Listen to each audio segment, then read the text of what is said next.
정보브리핑 일부 뉴스 매거진.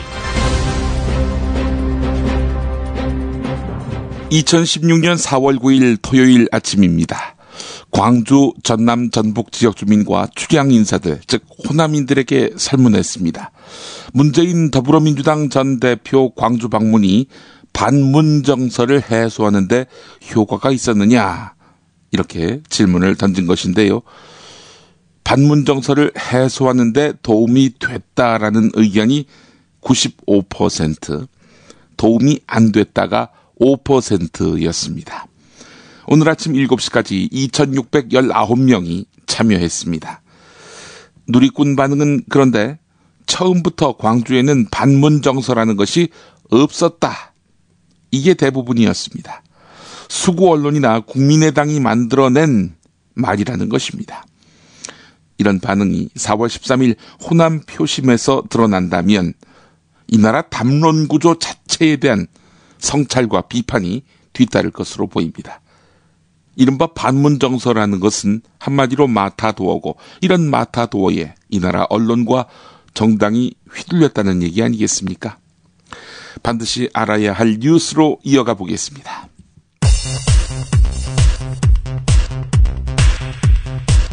박근혜 대통령이 청주 창조경제혁신센터와 전주 창조경제혁신센터를 잇따라 방문했습니다. 미국 워싱턴 핵안보 정상회의, 한멕시코 정상회담 등 6박 8일 동안의 순방에서 귀국한 후 이틀 만입니다.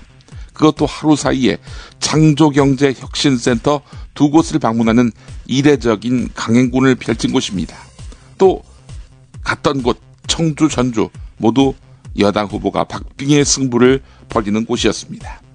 청와대는 청년 일자리 창출 현장 행보라고 했지만 4.13 총선을 닷새 앞둔 상황에서 여야 격전지를 방문한 것, 이건 누가 봐도 선거 개입 아니냐는 비판이 비등하고 있습니다. 게다가 또 가서 야당 비난했잖아요. 법안들은 좀 지체 없이 빨리빨리 통과시켜주는 20대 국회는 그렇게 확 변모된 그런 국회가 되기를 여러분과 같이 기원하겠습니다. 문재인 더불어민주당 전 대표가 광주를 방문해서 호남이 지지를 거둔다면 대권 출마를 포기하고 정계에서도 은퇴하겠다고 밝혔습니다. 문재인 전 대표는 5.18 광주 민주화운동의 상징인 광주 충장로에서 발표한 광주 시민에게 드리는 글을 통해서 이 같은 내용을 밝혔는데요. 문재인 전 대표가 대권 포기라는 배수의 진을 치면서 앞으로 4일 남은 20대 총선에서 호남 표심이 반전될지 주목됩니다. 안철수 국민의당 공동대표는 어떤 반응이었을까요? 들어보시죠. 호남 시민들께서, 광주 시민들께서 판단하고 결정하실 겁니다.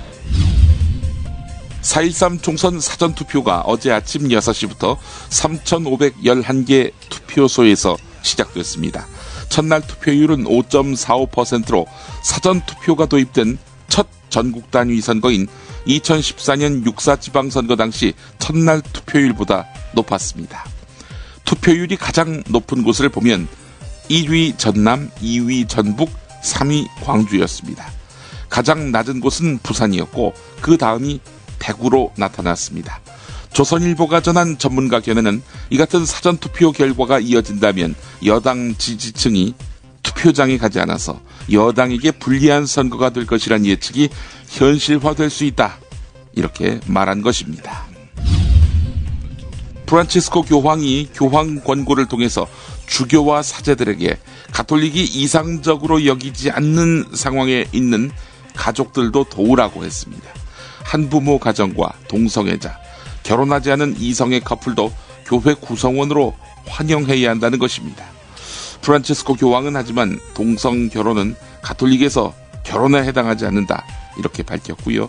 낙태 불가 입장도 여전했습니다. 삼성중공업이 대우조선해양을 인수할까요? 그 가능성이 조심스럽게 제기되고 있습니다. 정부와 삼성의 이해관계가 맞아 떨어진다는 주장인데요. 대우조선에 마땅한 인수 적임자가 없는 상황에서 삼성이 대우조선을 사들이면 정부로서는 골칫거리를 덜게 됩니다. 삼성그룹은 대우조선 인수 대가로 이재용 부회장 체제로의 승계 과정에서 정부의 지원을 받게 될 것이라고 전망했습니다. 뉴스 매거진 광고 이어갑니다. 안녕하세요. 조광래 중고차 대표 조광래입니다. 햇살이 따스스스 내리쬐고 봄바람이 살랑살랑 코끝을 간지럽히는 게 어디론가 떠나고 싶은 계절입니다. 조광래 중고차에서 좋은 중고차 거래하시고 어디론가 떠나보는 건 어떨까요? 조광래 중고차의 대표 전화번호는 1800-9538. 한 번 더 1800-9538. 이상 남길 만큼은 남기고 파는 조광래 중고차였습니다. 고맙습니다. 지금처럼 사는 게 싫습니까? 전복을 원하십니까? 그렇다면 와우 전복을 드십시오.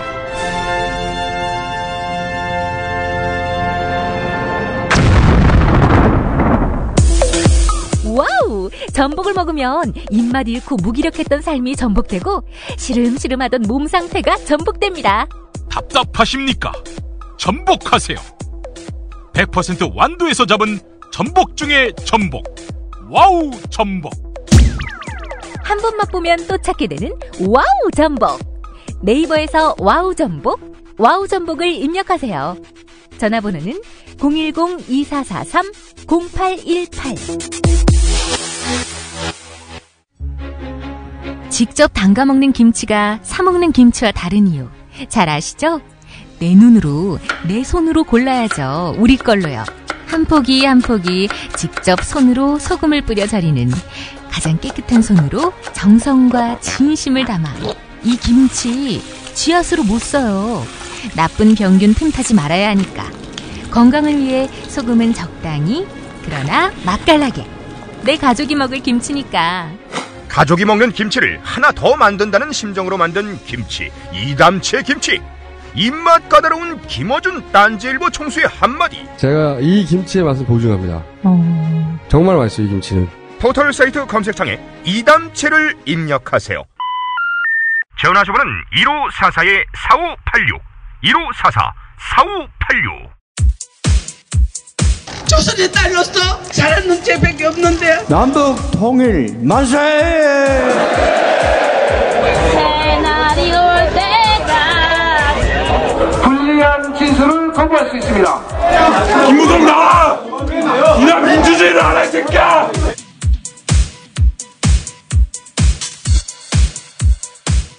뉴스는 현장이다. 이제부터는 이번 총선 마지막 변수가 될 문재인 전 더불어민주당 대표의 광주 충장로 연설을 보내드리겠습니다. 20분 분량인데요. 한 커트도 편집하지 않고 있는 그대로 들려드리려고 합니다. 문창극 총리 후보자를 위해서 문창극 씨가 교회 교인을 상대로 했던 연설을 하나도 남김없이 방송했던 공영방송. 이번에 문재인 전 대표 충장로 연설은 철저히 외면했습니다. 문재인 전 대표 연설 지금부터 나갑니다. 광주 시민 여러분 뵙고 싶었습니다. 뵙고 싶은 마음이 커서 언제라도 이곳으로 달려오고 싶었는데 말리시는 분들이 참 많았습니다. 정치인으로서 또 당의 전 대표로서 또 그 이전에는 대선 주자로서 제가 얼마나 부족한 사람인지 잘 알고 있습니다.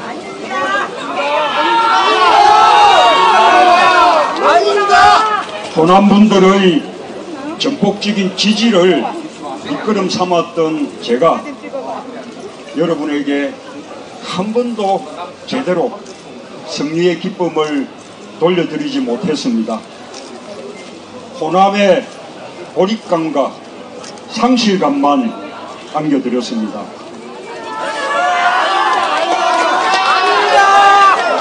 강한 야당의 모습을 보여드리지 못했고 정권 교체의 희망도 드리지 못했습니다. 당의 분열을 막지 못했고 후보 단일화도 이루지 못했습니다. 반드시 이겨야 할 국면에서 분열로 인한 패배를 걱정하게 만들었습니다. 얼마나 많은 실망을 하셨는지 잘 알고 있습니다. 이렇게 못난 문재인이 왔습니다.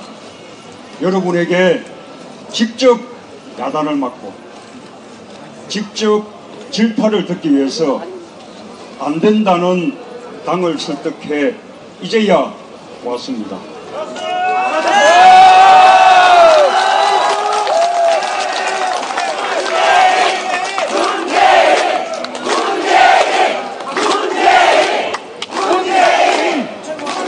늦어서 죄송합니다.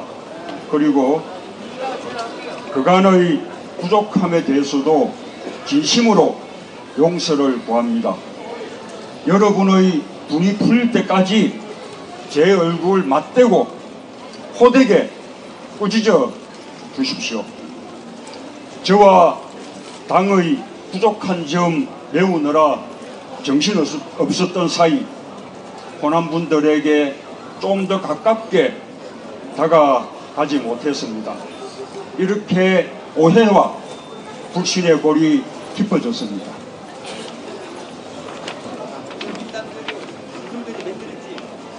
이제라도 제가 할 수 있는 그 무엇이든 하겠습니다.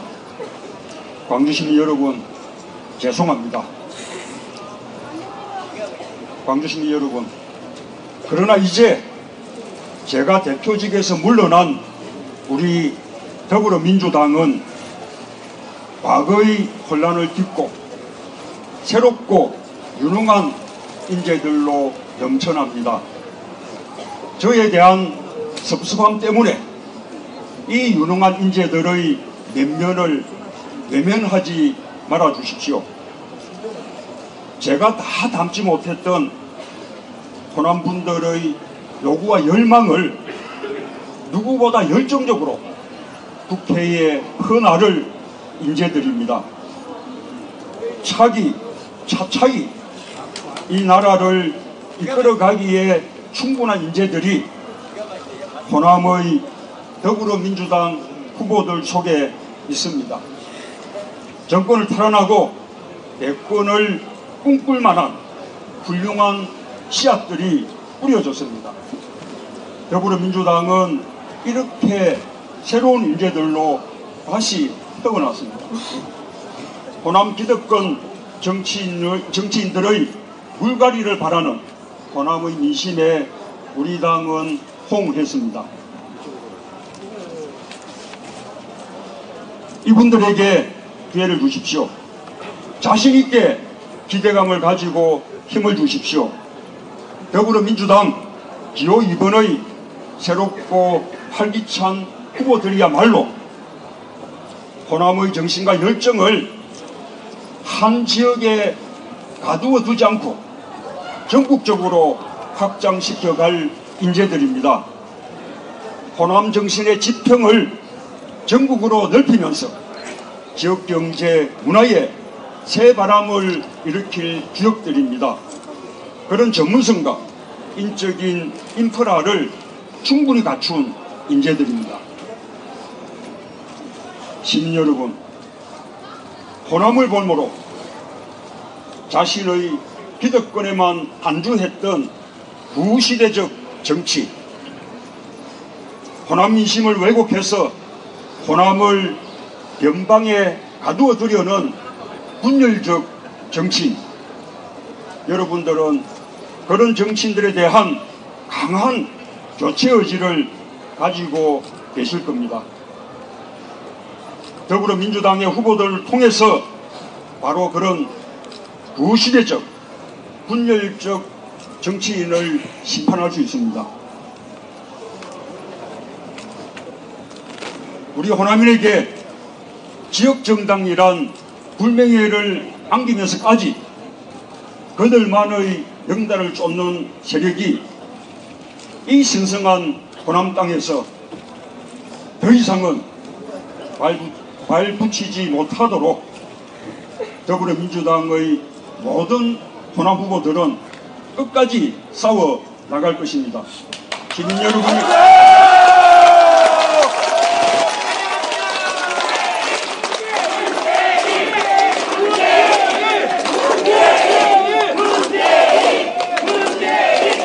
시민 여러분이 그들에게 힘을 주십시오. 광주 시민 여러분, 저에 대한 여러분의 실망과 섭섭함에도 불구하고 더불어민주당에 대한 여러분의 애정을 믿어 의심치 않습니다. 아무리 부족하고 서운한 점이 많아도 그래도 새누리당과 맞서 정권 교체 해낼 정당은 우리 더불어민주당 밖에 없기 때문입니다.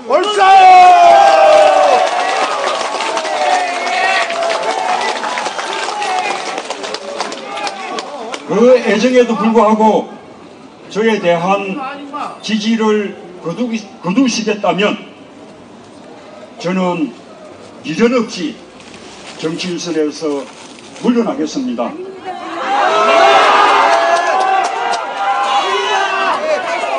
대선에도 도전하지 않겠습니다.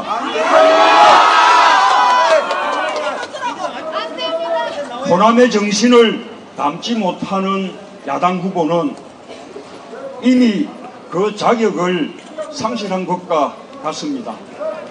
진정한 호남의 뜻이라면 저는 저에 대한 심판조차 기쁜 마음으로 받아들이겠습니다.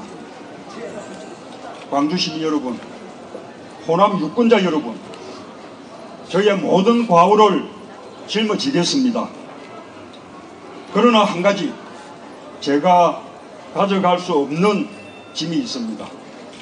저에게 드시어진 호남 올 때 호남 차별이라는 오해는 부디 거두어 주십시오. 그 말만큼은 제 인생을 송두리째 부정하는 치욕이고 아픔입니다. 옳죠! 노무현 대통령과 참여정부에 대한 모욕입니다. 저와 당과 호남의 분열을 바라는 사람들의 거짓말에 휘둘리지 말아주십시오.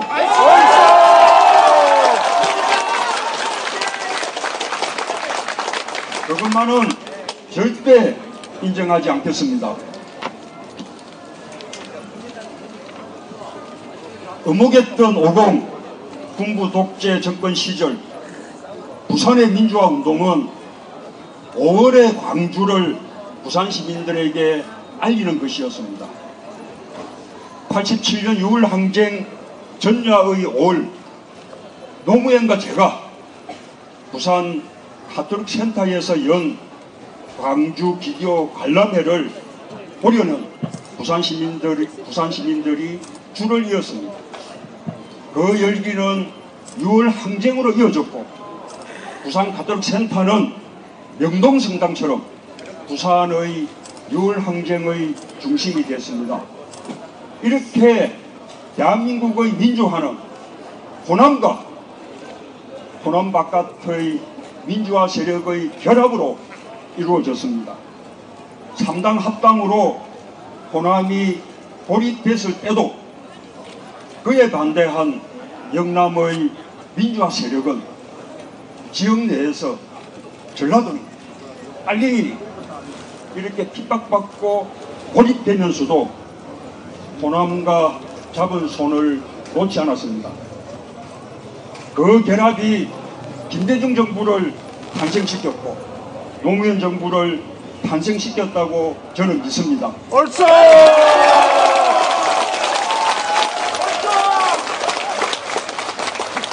그것이 노무현과 제가 걸어온 길이었습니다.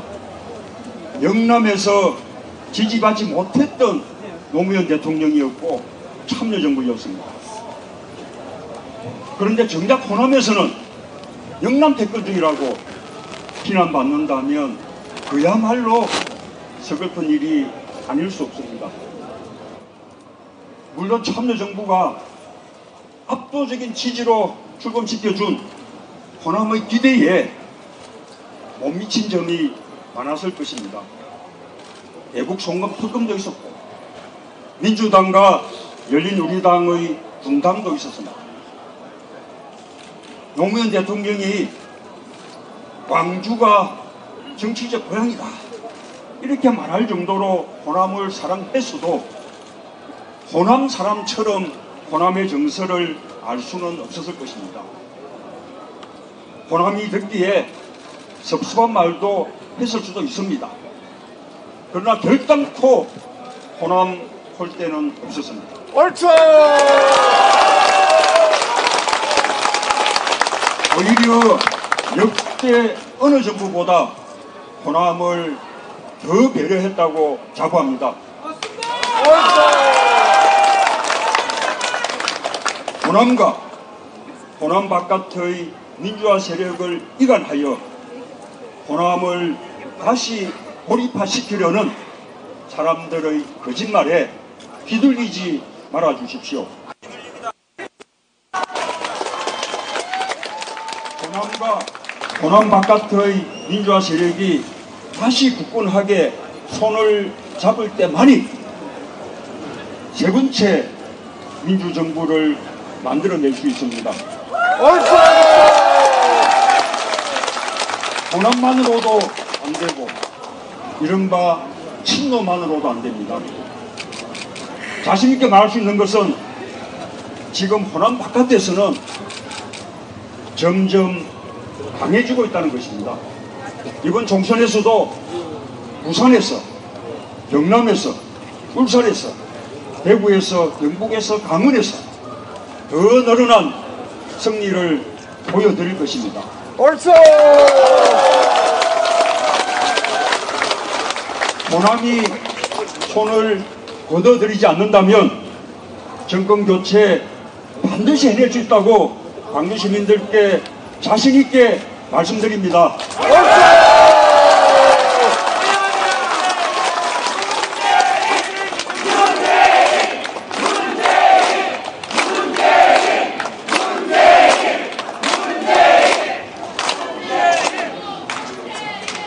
더불어민주당의 지도부도 좀 부족한 점이 있더라도 총선이 끝나면 곧바로 전당대회를 통해 새롭게 선출되게 되어 있습니다. 물론 저는 앞으로 당권에는 일체 관여하지 않을 것입니다. 더 이상 국회의원도 아닌 만큼 시민들 속으로 들어가서 정권 교체의 역량을 키워나갈 것입니다. 옳소! 광주시민 여러분, 저를 믿고 더불어민주당에게 다시 한번 힘을 모아주십시오.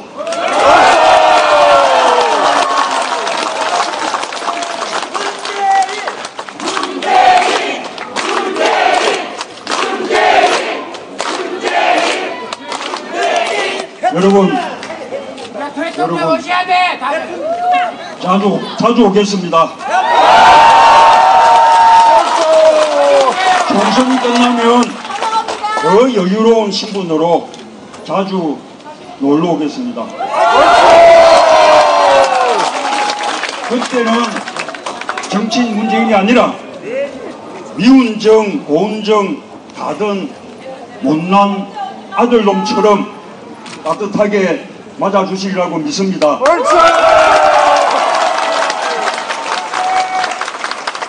광주시민 여러분, 사랑합니다. 사랑합니다.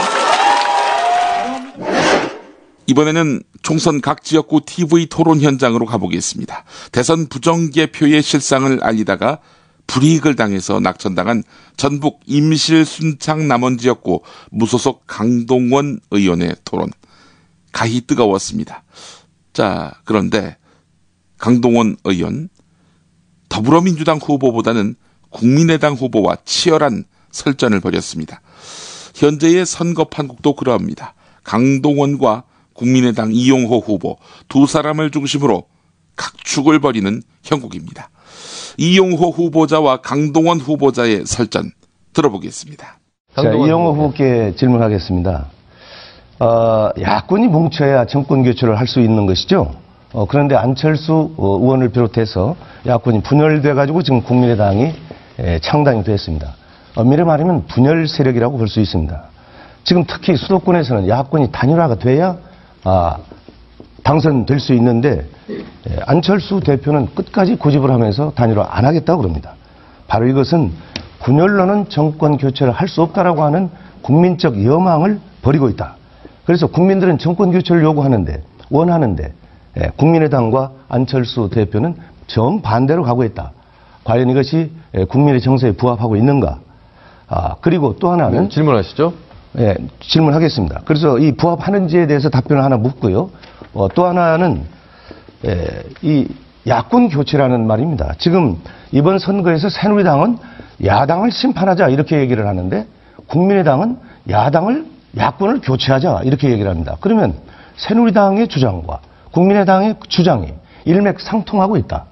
어떻게 돼서 역대 선거에서요 야당을 심판하겠다고 하는 여당은 없었습니다. 그런데 또 같은 야당인데 야당을 교체하자 이런 얘기를 한 적이 없어요. 여기에 대해서 답변해 주시기 바랍니다. 우리 강동원 후보께서 무소속인 줄 알았더니 더불어민주당의 입장 같은 말씀을 하시는데요. 그동안 사실 국민의당의 이번에 아까 조금 전에 제가 모두번에서 말씀드렸지만 이 국민의당의 탄생 배경이라고 하는 것이 지난해 우리 유권자들이 보였듯이 이 지금 있는 더불어민주당이 호남을 대변한 정당이 아니다. 자기들의 기득권만을 누리고 밥그릇 지키기에 여념이 없었다. 이렇기 때문에 불가피하게 새로운 어떤 태동 세력이 필요하다라고 해서 만든 것이기 때문에 이것을 분열로 몰아붙이는 것은 적반하장이다. 저는 이렇게 보고요. 그러면 반론을 제기하겠습니다. 그러면 호남을 대표할 수 없다. 그러면 국민의당이 지금 호남을 대표하는 정당이다. 다시 말해서 지역 정당으로서의 고착화하는 걸 스스로 인정하십니까? 지역 정당을 고착화하기보다는 지금까지 수십 년 동안 호남의 정신을 계승하고 호남의 이익을 대변하는 정당이 사실은 당이었는데 지금 있는 당은 더불어민주당은 정말 친노와 운동권 좌파들이 장악한 정당이다. 이래서 새로 만든 정당입니다. 호남의 정당, 본인의 주도권을 이따 드리겠습니다. 자, 그러니까 다시 한번 반론을 제기하는데 지금 국민의당이 호남을 대표하는 정당으로서 역할을 하기 위해서 창당됐다. 그러면 과거에 민주당, 지금 더민주당은 호남을 대표하는 것이 아니라 전국 정당인데 이것을 호남 정당으로 오히려 격화시키는 것. 이런 부분들이 호남 지역 주민의 정서를 자극한 지극히 포퓰리즘을 근거로 한 그런 책략이 아닌가 이런 생각을 하지 않을 수가 없습니다.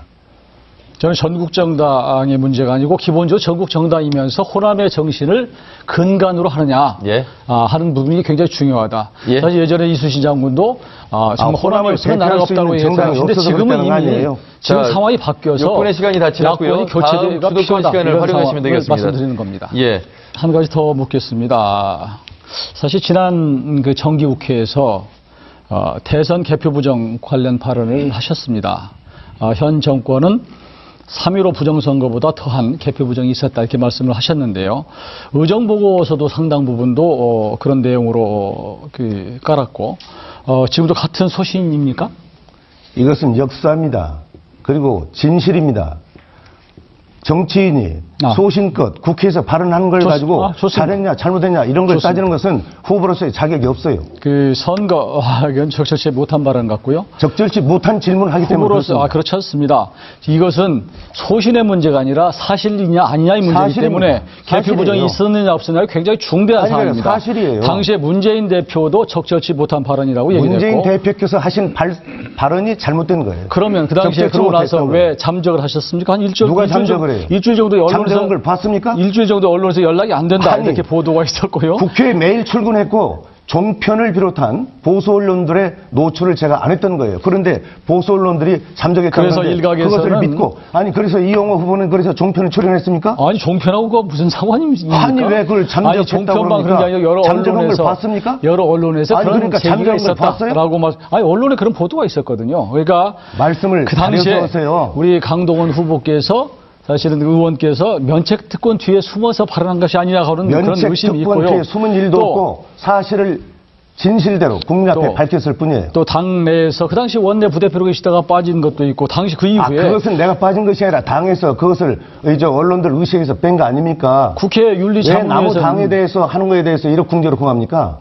당시에 그 지나칩니다. 국회 윤리자문위에서 결국 공개 경고를 받으셨죠? 공개 경고 잠깐만 이 대목에서 반론 마지막 발언을 사용하시기 바라겠습니다. 지금 국회에서 공개 경고 받은 사실이 없는데 받았다고 하니까 이건 허위 사실입니다. 그 부분은 그것에 대해서는 이영호 후보가 책임져야 윤리자문위에서 제가 알기로는 공개 경고하는 걸로 언론 보도에서 본 것 같습니다.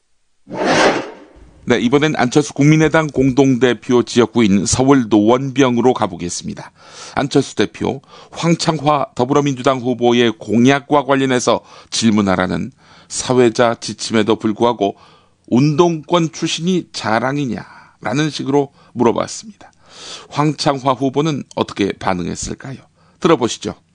황창화 후보께서는 나는 운동권이다를 강조하고 계십니다. 제대로 싸우겠습니다라고 하고 계십니다. 황 후보께서 30년 전에 군사 독재 시절 운동권으로 싸우셨던 것 존중할 만한 일입니다. 하지만 2016년 국회에서 다시 운동권의 깃발을 들고 싸우겠다는 것이 우리의 시대 정신인지 묻지 않을 수 없습니다. 지금 한국 정치에 부족한 것이 대화와 타협보다는 싸움이라고 생각하시는지요? 네, 황창화 후보 답변해 주십시오. 운동권 맞습니다. 그런데 제가 공약으로 내세운 적은 없고 제 이력서입니다. 이게 질문에 적합한지는 모르겠습니다. 운동권이란 건 다름이 아니라 나라가 어려움에 처해 있고 국민이 핍박받고 독재에 시달리고 할 때 그에 맞서서 변화를 추구하고 개혁을 추구하고자 했던 사람들입니다. 그런 부분들에 대해서 그 부분들 모두가 개혁, 혁신 얘기하지만은 저는 그때 있었던 초심, 진정으로 민주주의를 위하고 서민 경제를 위하고 약자들 앞에서 열심히 대변하고자 하는 그 노력은 지금도 굉장히 중요하고 이게 무슨 낡은 진본이 이런 식으로 비판받는 것은 어불성설입니다. 그것은 편하게 일해오고 사업해오고 그리고 그동안에 이 국가 변화의 정책에 대해서는 변화, 민주주의 발전 이런 부분에는 기여한 바가 없으면서 하는 사람들의 치기 어린 타령이라고 생각합니다. 저는 치열하게 해야 할 것은 하고 타협할 것은 하고 협상할 것은 할 말은 하고 하는 국회의원이 되고 싶습니다. 운동권 경력을 아예 종북 활동으로 규정하는 낡은 색깔론, 경남 김해에서 버젓이 드러나고 있는 현상입니다.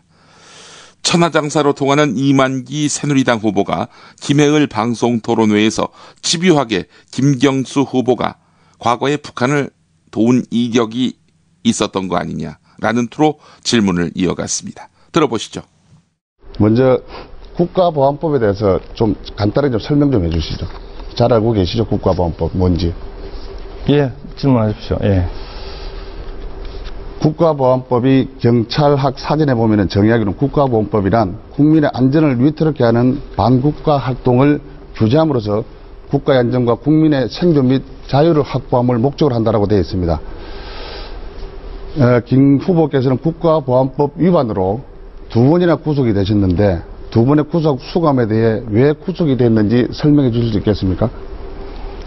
저는 지금 이 자리가 우리 김해 시민들에게 김해시를 책임지고 일해나갈 정치인을 뽑기 위한 TV 토론 자리입니다. 그래서 지금 이만기 후보께서 질문하신 내용은 이미 선거 공보물에도 제가 대학교 시절에 학생운동 과정에서 3번이 구속이 됐었고 그중에 2번이 국가보안법 위반이었음이 밝혀져 있습니다. 자, 그러면은 지난 2번의 그러면은 제가 또 답변을 드렸으니까 또 질문을 드리겠습니다. 유권적 알 권리에 대해 제가 또 추가 설명을 해드리겠습니다. 1990년 북한 홍보 책자를 제작해서 교내에서 판매한 혐의, 즉 이적 표현물 제작 100% 구속이 되셨습니다. 북한을 찬양하는 자료집 500부를 제작해 교내에서 한 부당 500원씩 450부를 학생들에 판매한 혐의가 있는데 그리고 91년 6월 달에 민족해방활동가 조직 중 18명이 구속이 됐습니다. 그때 당시에 김 후보는 거기 안 계셨는데 같은 해 9월에 경찰청 보안국에서 수배해오다 구속이 된 걸로 알고 있습니다. 맞습니까? 질문을 해주십시오. 그걸 가지고 뭘 구속이 된 걸로 알고 있습니다. 그게 맞습니까? 사실관계는 이미 다 나와 있고요. 네. 두 분의 선거에서 다 밝혀진 내용입니다. 이만기 후보님. 그러니까 그 얘기를 여기서 지금 이 다시 자리에서 질문을 또 드리겠습니다. 토론의 소재로 삼는 이유를 잘 제가 모르겠습니다. 주도권을 가지고 있지 않습니까? 네. 또 질문을 드리겠습니다. 민족 해방 활동가 그룹이 정확하게 무엇인지 좀 이따 답변을 해주시고, 민족 해방 활동가 그룹은 제가 알기로는 김일성 주체 사상에 따른 민족 해방 민중민주주의 혁명론을 주장하면서 사회주의 국가 건설을 목표로 각종 시위를 주도하거나 사상학습을 한 단체를 알고 있습니다. 맞습니까? 이만기 후보님, 네. 지금 색깔론으로 저를 공격하시겠다는 겁니까? 저는 당시에 대답만 해주세요. 사실관계도 틀렸고요. 그 다음에 그 두 번의 국가보안법 구속 전력이 이미 그 이후에 민주화운동 유공자 심의 과정에서 이미 민주화운동 관련 내용으로 다 심의를 받고 그 민주화운동을 인정을 받았습니다. 이게 잠깐 보십시오. 이게 민주화운동 관련자 정서입니다. 여기에 보면 주체사상은 다른 거죠. 제가 제 주도권을 가지고 있습니다. 이만기 후보님, 답변도 1분을 주셔야 되는 거 아닙니까? 질문하셨으면 지금 답변 1분, 질문 1분 이내에서 토론하게 돼 있지 않습니까? 1분의 답변 시간이 지났습니다. 아니요, 1분이 지나지 않았습니다. 여기까지만 답변 드릴게요. 답변도 들으시는 시간을 드리고 질문해 주시면 부탁드립니다. 민주운동 관련자 정서입니다. 여기에 보면 기하는 대한민국의 민주헌정 질서 확립에 기여하고 국민의 자유와 권리를 회복 신장시켰으므로 관련 법률의 규정에 의해 이 정서를 드립니다. 이렇게 되어 있습니다. 지금 말씀하신 내용들을 국가 정부 기관에서 다 검증해서 민주화운동 관련자로 인정해 준 겁니다. 이제 그 색깔로는 이제 그만하시죠. 자, 지금 우리가 그런 걸 토론하기 위해서 이 자리에 있는 게 아니지 않습니까? 또 묻겠습니다. 왜냐하면 국회의원이 되려면은 첫째 국가관과 중요하다고 생각하고 있습니다. 서울대에서 민족해방계 지하석걸이 있었는데 민족해방활동가 조직산하의 전문 교육기관으로 사상석걸, 천리길, 백두, 진달래 등이 있는데 이에 서클들이 있습니다. 이것은 또한 김일성 주체 사상을 학습하는 서클로 알고 있습니다. 학습 천리길, 강복의 천리길을 본떠서 만든 게 바로 김일성 주체 사상을 학습해 온 것이 맞습니까? 이만기 후보님, 네. 제가 방금 드린 답변으로 국가보안법 위반 두 번의 사건에 대한 정부의 인정으로 다 끝났다고 생각합니다. 두 번째로 지난 두 번의 선거에서 이렇게까지 색깔론을 제기하신 후보는 없었습니다. 이만기 후보님께서 이렇게 하시는 건 아무리 선거 판세가 어렵더라도 이건 좀 심하신 거 아닙니까? 우리 김해 시민들이 이런 정치가 낡은 정치입니다. 자, 이런 정치가 바꿔야 될 낡은 정치 아닙니까? 만약에 정보 공개 청구서를 통해 가지고 그 범죄가 혐의가 나타난다면은 그때는 유권자분들한테 어떻게 하시겠습니까? 무슨 말씀하시는지 모르겠습니다. 그 내용까지 포함해서 민주운동보상심의위원회에서 다 심의를 거쳤다니까요. 자, 그럼 또 하나 묻겠습니다. 저는 군대를 가지 않았습니다. 군대를 가고 싶어도 체중과도 군 입대를 못 했는데 김 후보가 군 입대를 앞둔 1986년 신병 검사를 연기한 뒤 군 병역 면제 판단을 받았습니다. 우리 김경수 후보는 왼손잡이입니까? 오른손잡이입니까? 예. 예. 아니, 질문을 1분 내에 답변할 수 있도록 질문과 답변의 기회를 주시죠. 예. 왼손 검지를 어떻게 하다 다치셨습니까? 이제는 색깔론에 이어서 이런 질문까지 받게 되네요. 제가 신체 검사를 연기했다는 건 사실이 아니고요. 대학 입학하면 자동으로 연기됩니다. 두 번째로 군 병력이 면제된 것은 제 검지 손가락을 다쳤고 공장의 대학교 때 노동자들의 삶을 보기 위해서 공장에 취직했다가 시간 공장에서 다쳤다. 다 됐습니다. 예. 그 내용을 가지고 지금 이 자리에서 예, 시간이 다 됐습니다. 네. 박혜원 경위님 듣고 있습니까? 이재황입니다. 절대로 포기하지 마십시오. 아무것도 할 수 있는 게 없어요. 절망이에요. 그래도 포기하면 안 됩니다. 먼저 몸을 챙기셔야 합니다. 어떻게 하면 되죠? 알려주세요. 일단 전창걸닷컴에서 새싹당 공차를 주문하. 남자들은 꼭, 남자는 이지영 형사님, 전창걸닷컴에서 새싹당 공차. 열쇠는 새싹당 공차였어. 전화구매는 070-8635-1288 070-8635-1288. 자기는 정말 훈남이고 자상하고 스마트한데, 그런데 잠잘 때는 아니야. 정말 아니야. 진짜 엽기야. 그럴 수밖에요. 그렇게 코를 골아대는데 본의 아닌 결례 이제 그만. 간편하고도 반영구적인 코골이 방지기구 24,000원이면 됩니다. 심한 코골이와 수면 무호흡 걱정 마세요. 99% 감소 효과를 보장합니다. 검색창에 코골이 119, 코골이 119를 입력하세요. 문의는 1566-0783. 코골이 119는 의료기기 제조 수출업체 메디슬립에서 만듭니다.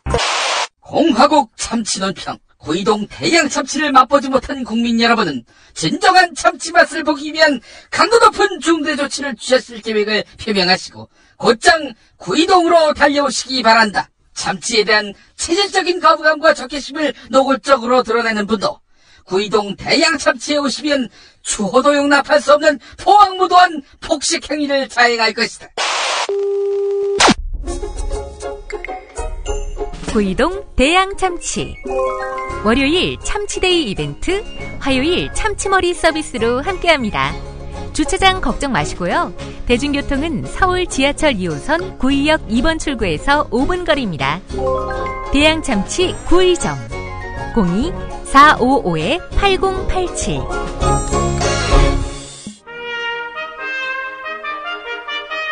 피 튀기며 박학다식을 뽐내는 퀴즈. 피박 퀴즈. 네, 오늘도 무화환 나오셨습니다. 대구 시민 여러분, 뵙고 싶었습니다. 뵙고 싶은 마음이 커서 언제라도 이곳으로 달려오고 싶었는데 말리는 분들이 많았습니다. 정치인으로서, 또 당의 대표로서, 그 이전에 대선 주자로서 제가 얼마나 부족한 사람인지 잘 알고 있습니다. 이젠 대놓고 표절하나? 문재인 광주 연설 앞부분을 그대로 카피를 해. 문대성 복당시킨 거 다 이유가 있었구만. 야, 환아, 내가 말이다. 지금 당장 대구 동성로로 가서 하고 싶은 연설이다. 이때는 좀 아닥해줄 수 없겠니? 문재인의 이 멘트도 그대로 읽어주면 안 될까? 저희에 대한 지지를 거두시겠다면 저는 미련 없이 정치 일선을 물러나겠습니다. 대선에도 도전하지 않겠습니다.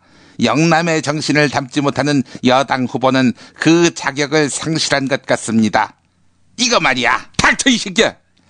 호시탐탐 나의 낙마를 기다리는 너희들한테 내가 그런 떡밥을 던질 수는 없지.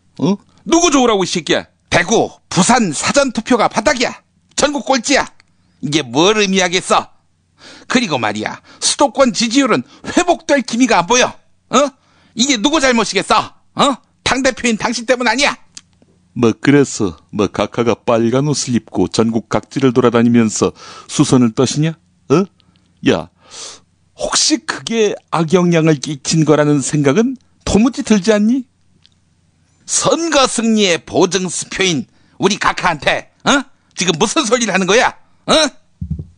야, 환아, 선거 승리의 보증 수표라고 했냐? 혹시 그건 옛날 얘기 아닐까? MB 각하 때는 MB하고 사이가 안 좋은 박근혜 비상대책위원장이 선거 승리를 이끌었듯 박근혜 각하 말기에는 비박근혜계가 나서야지. 친박의 엄마부터 새끼들까지 이번 선거에서 설치고 다니니까 되는 일도 안 되는 거지 이 새끼야. 그리고 노무현 앞에서 할 말이 없잖니.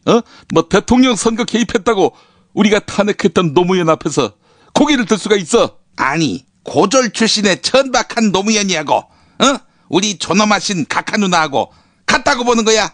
당신 미쳤어? 뭐 이 새끼야, 내가 하면 로맨스고 남이 하면 불륜이냐 이 새끼야? 어이 뭐 너무 식상해. 내가 하면 로맨스, 남이 하면 불륜? 내가 하면 신경 안정제고 남이 하면 마약이냐? 이건 어떨까? 닥쳐 이 새끼야! 자, 문제 드리겠습니다. 유명 연예인 설현이 제20대 국회의원 선거 사전투표 첫날인 어제 오후에 서울 청담동 주민센터에 마련된 사전투표소에서 투표를 했습니다. 선관위 홍보 모델로도 활약한 바 있는 설현. 설현이 속한 걸그룹 이름은 무엇일까요? 예, 정답. 환희 걸그룹까지 아시는 모양이군요. 환희 방에는 말이다. 걸그룹 브로마이드가 붙어 있어. 에어핑크, 걸스데이, FX, 미스에이. 이것뿐이 아니지. 일본 연예인도 참 좋아하는 우리 환희야. 우에하라 아이, 시부야 카호, 카스미 카오, 마츠오 카치나. 닥쳐! 지금 일본 연예인부터는 제가 아는 배우가 없는데 누굽니까? 그 사람들 가수인가요? 야, 환희 발끈하는 거 봤지? 환희가 발끈하는 거에 힌트가 있어. 의상비가 그다지 많이 안 드는 일본 연예인 하면은 이해가 될까? 자, 이제 그만하시고요. 정답 말씀해 주시죠. 설현이 소속된 걸그룹 이름은 무엇일까요? 내가 당신이야. 내가 너라고? 야, 이 새끼야. 내가 그럼 그렇게 쓰레기처럼 생겼냐, 이 새끼야? 이제 문제에 집중해 주시고요. 예, 정답은 설현이 속한 걸그룹 이름은 새누리당. 아니, 새누리당이 걸그룹이었습니까? 예, 새누리당 내에 여성 4인방만큼 지성과 미모를 겸비한 그런 후보를 찾을 수가 없어요. 새누리당 내에 여성 4인방이요? 누군가요? 예, 나경원, 김을동, 손수조, 그리고 어디야? 그 노동법은 후보로 공천 받으면 그때 가서 논평하겠다던 그 청년 후보 누구지? 조은비라고 낙천됐죠. 하여간 탈당 안 했으니까 우리 후보지 우리 사람이고. 이 그 네 사람 나경원, 김을동, 손수조, 조은비 이 사람들을 노래 연습, 춤 연습 시키면은 걸그룹이 뭐가 아쉽겠어? 글쎄요. 하여간 정치하시겠다는 분들은 정치 열심히 하시게 하는 게 낫지 않을까요? 야, 환아. 그건 그 4명에 대한 디스지, 이 새끼야. 자, 안 되겠다. 사회자. 바로 정답 가자. 네. 정답 아시죠? 정답은요? 서울 시스터즈. 새벽 안개 해치며 달려가는 그 방시리 씨가 있던 서울 시스터즈요. 그만한 미모와 그만한 노래 솜씨는 서울 시스터스 못 따라온다. 그 어떤 걸그룹도 말이야. 자자, 오늘도 기회는 청취자 여러분께 드립니다. 삼성이 망하면 한국은 어떻게 될까? 부지불식간에 우리 시대의 화두가 된 삼성 망했을 경우, if 삼성망. 예. 이 책은 삼성전자의 몰락을 가정하고 그것이 현실화되기 전에 대책을 마련하자, 이런 절박한 호소를 담은 책입니다. 과연 삼성이 망하면 한국은 어떻게 될까? 그 해법은 무엇일까? 대표적인 재벌 개혁론자인 박상인 서울대 교수가 쓴 삼성전자가 몰락해도 한국이 사는 길 보내드립니다. 미래를 소유한 사람들에서 협찬해 주셨습니다. 팟빵 게시판에 정답, 이메일 주소, 사연 남겨주시면 저희가 몇 분을 추첨하겠습니다. 지난 시간 정답자 얄개시대님 6030원 정답입니다. 안녕하세요. 신림동 고시촌에서 법공부를 하고 있는 학생입니다. 하루 종일 혼자 책 보고 강의 듣고 있으면 참으로 외롭습니다. 이동하며 끼니 때우며 짬짬이 김용민 브리핑을 듣습니다. 함께 분노하고 함께 웃고 주로 함께 웃으며 보내는 시간 덕분에 매일 큰 힘을 얻습니다. 쉬는 시간의 유일한 낙은 김용민 브리핑 듣는 것과 독서하는 것인데, 책을 받아서 접할 수 있으면 꼭 끝까지 읽고 깊이 느껴보겠습니다. 법 공부하신다. 나중에 이제 법관 되시려는 거 아닙니까? 한국의 노동 현실, 재벌 현실 파악해 두시면 좋겠네요. 이런 분이 사실 법관이 돼야 합니다. 자, 그러면서 얄개시대님, 마지막으로 질문이 하나 있다 하셨는데 비례대표 역시 야권 몰빵이 유일할까요? 더불어민주당에 매달 돈 내는 당원인데 비례 2번에 계신 분이 거슬려서 김종인 대표를 말하는 것 같은데 정의당이 한 표 행사하면서 소심하게 의견 표현해보고 싶어요. 하지만 비례 한 석을 위해서 필요한 퍼센트의 0.001%라도 모자라서 새누리당에게 한 석 더 내줄까 겁이 나서 여쭙습니다. 지역구는 뭐 현실적인 승부, 이런 것들을 고려하지 않을 수 없습니다. 예를 들어서 내가 이 표를 던졌는데 그것이 유력한 2번 후보를 떨어뜨린다? 뭐 그럴 경우에는 고민이 많이 될 수 있겠죠. 그건 전략적으로 판단하시고요. 비례대표 투표는요, 한 표도 사표가 없습니다. 끌리시는 대로, 땡기시는 대로, 표를 던지시면 되겠습니다. 자, 그리고 블루스타 6님. 정답 6030원입니다. 6030원입니다. 작은 커피숍을 운영하고 있는 친구가 얼마 전에 최저임금 때문에 고민하면서 토로하던 것이 기억납니다. 매년 오르는 임대료를 감당하기 어려운 데다 물가는 치솟고 재료비 충당하느라 허리가 휘고 최저임금이 오르는 바람에 가게 운영이 참으로 어렵다고 한숨 쉬더군요.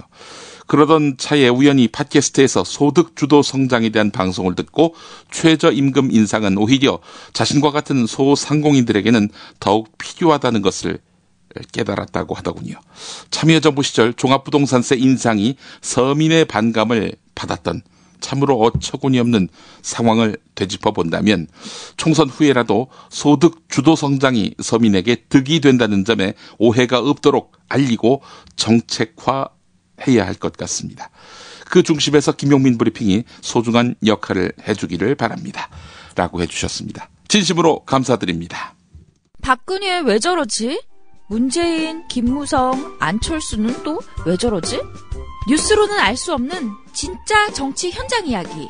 한겨레 정치팀 기자들이 취재 수첩을 낱낱이 공개합니다. 본격 정치관찰 팟캐스트. 언니가 보고 있다. 팟빵에서 언니를 검색하세요. 정치 한 건에서 시간입니다. 오늘도 한겨레 정치팀의 에이스 중에 한 분인 김원철 기자 모시겠습니다. 김원철 기자님. 네, 안녕하세요. 문재인 전 더불어민주당 대표가 어제 광주에 갔네요. 네, 그렇습니다. 문재인 전 대표죠. 광주에 142일 만에 갔군요. 말이 많았는데 드디어 갔고요. 가서 뭐 이런저런 메시지를 내놨습니다. 핵심은 호남에서 지지를 철회한다면 대선에도 안 나가고 정교도 은퇴하겠다. 이 핵심 메시지입니다. 구체적으로 그 워딩을 한번 보면 호남에서 저에 대한 지지를 거두시겠다면 저는 미련 없이 정치 일선에서 물러나겠습니다. 대선에도 도전하지 않겠습니다. 이것이고요. 네, 이게 지금 뭐 광주에서의 반문재인 정서가 워낙 강하고 그것이 지금 국민의당의 상승세로 이어지다 보니까 이 부분을 해결하지 않고서는 이번 총선에서의 참패가 지금 거의 불을 보듯 뻔한 상황이거든요. 그런 상황에서 어쨌든 광주를 해결하지 않고서는 본인의 정치적 미래도 없는 것이죠. 없는 것이 명확한 상황이기 때문에 이 얘기를 할 수밖에 없는 상황이고요. 그래서 이것을 어떻게 평가할 것인가를 놓고 이제 의견이 갈리는데, 뭐 이제라도 저렇게 한 것이 옳다 이렇게 보는 의견도 있지만 이게 국민의당의 상승세가 너무 힘을 받은 상황에서 좀 늦은 거 아니냐. 그리고 이게 마치 마지막에 와서야 너무 지지율이 떨어지니까 한 거 아니냐. 이렇게 오해를 충분히 할 수 있는 상황이라고도 볼 수 있는 거죠. 그래서 의견이 갈리고 있고, 뭐 크게 두 가지 얘기였습니다. 문재인 대표가 내놓은 메시지는 그 호남 홀대론하고 본인의 무능 두 가지가 광주에서 자기를 싫어하는 이유다라고 규정한 다음에 본인의 무능 부분에 대해서는 납작 엎드렸고요. 그 호남 홀대론에 대해서는 강하게 반박했습니다. 호남 홀대론은 너무 억울하고 제 인생을 송두리째 부정하는 치욕스러운 일이다. 그런 오해를 받는다는 건. 이런 얘기를 하면서 굉장히 긴 얘기를 할애하면서 호남 홀대론에 대해서 반박했고요.